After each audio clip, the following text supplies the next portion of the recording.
Aku nak raya pun tak senang weh. Follow Bro Time on TikTok dan YouTube jika anda mahukan more Liverpool and football content.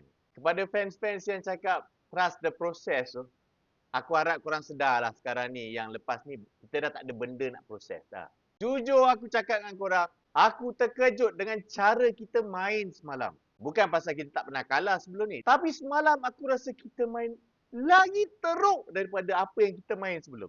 Aku tak tahu macam mana nak explain kat korang. Tim kita ni memang nak buat sejarah. Hari tu kita main macam haram dekat Turki. Oh, itu away. This is Anfield. Kepala hangus. Yang ni pula apa alasan kita?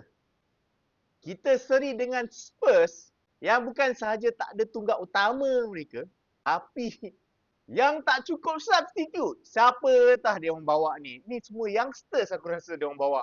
Itu Ego Tudor punya first point. First point dengan kita di Anfield. Seriously aku tak expect kita main macam sial lah. Dengan skuad yang kita ada kat sini, walaupun nak rest untuk Gala, kita patut at least score 2-3 biji. Tapi tak ada alasan lah kita main macam palat. Untuk aku dia seorang saja yang main bagus malam. Mainkan dia je lah sampai habis season ni. Yes, aku salahkan players yang main teruk malam. Especially dengan McAllister. Sejak Galatasaray tu dia main teruk. Dan kita mainkan dia sekarang juga. Macam mana tu?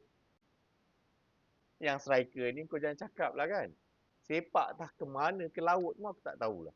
Tapi bukan dia saja. Flu pun main teruk.